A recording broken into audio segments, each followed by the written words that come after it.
The Golden Goose. There was a man who had 3 sons, the youngest of whom was called Simpleton, and was despised, laughed at, and neglected on every occasion. It happened one day that the eldest son wished to go into the forest to cut wood, and before he went his mother gave him a delicious pancake and a flask of wine, that he might not suffer from hunger or thirst. When he came into the forest, a little old grey man met him, who wished him good day and said, "Give me a bit of cake out of your pocket, and let me have a drink of your wine. I am so hungry and thirsty." But the prudent youth answered, "Give you my cake and my wine? I haven't got any. Be off with you." And leaving the little man standing there, he went off. Then he began to fell a tree, but he had not been at it long before he made a wrong stroke, and the hatchet hit him in the arm, so that he was obliged to go home and get it bound up. That was what came of the little grey man. Afterwards, the second son went into the wood, and the mother gave to him, just as to the eldest, a pancake and a flask of wine. The little old grey man met him also, and begged for a little bit of cake and a drink of wine. But the second son spoke out plainly, saying, "What I give you I lose myself, so be off with you." And leaving the little man standing there, he went off. The punishment followed. As he was chopping away at the tree, he hit himself in the leg so severely that he had to be carried home. Then said the simpleton, "Father, let me go for once into the forest to cut wood."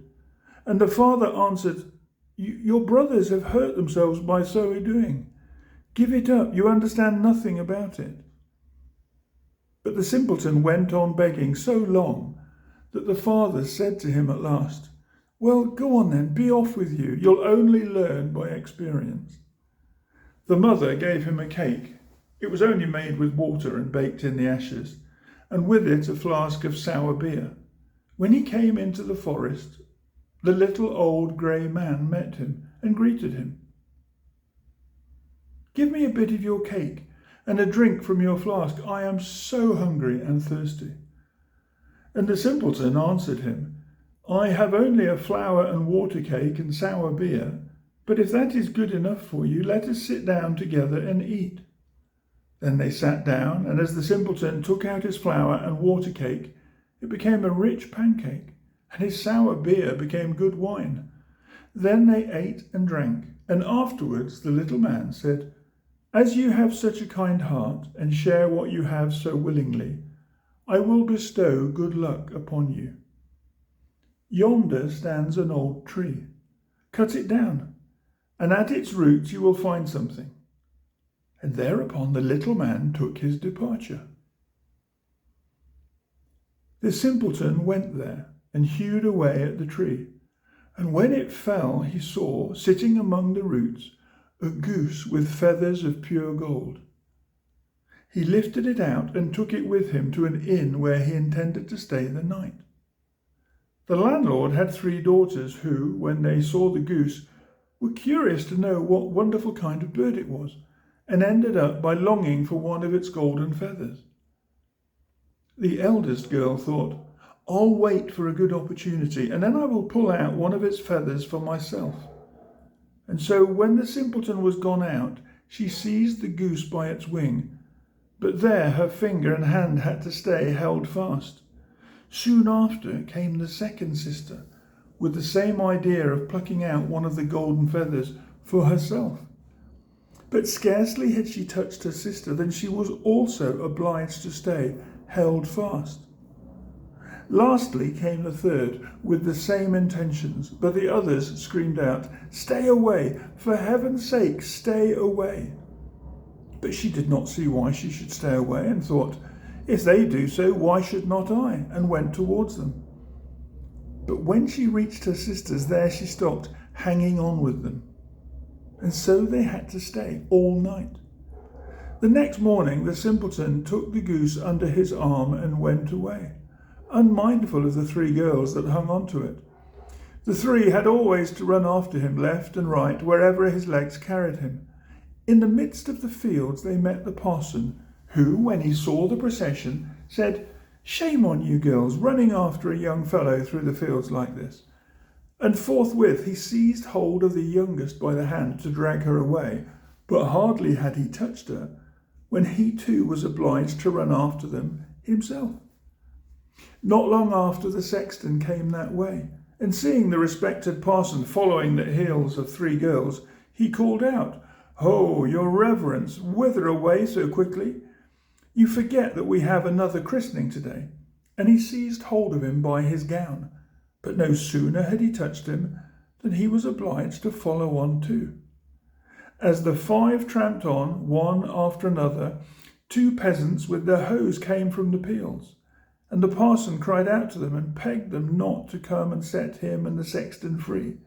But no sooner had they touched the sexton than they had to follow on too. And now there were 7 following the simpleton and the goose. By and by they came to a town where a king reigned, who had only one daughter who was so serious that no one could make her laugh. Therefore the king had given out that whoever should make her laugh should have her in marriage.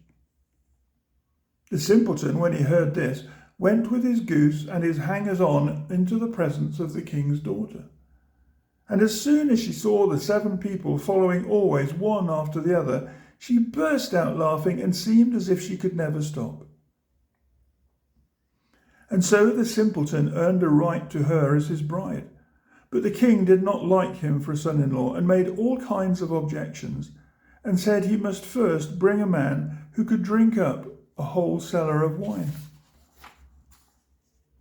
The simpleton thought that the little grey man would be able to help him, and he went out into the forest, and there, on the very spot where he felled the tree, he saw a man sitting with a very sad countenance.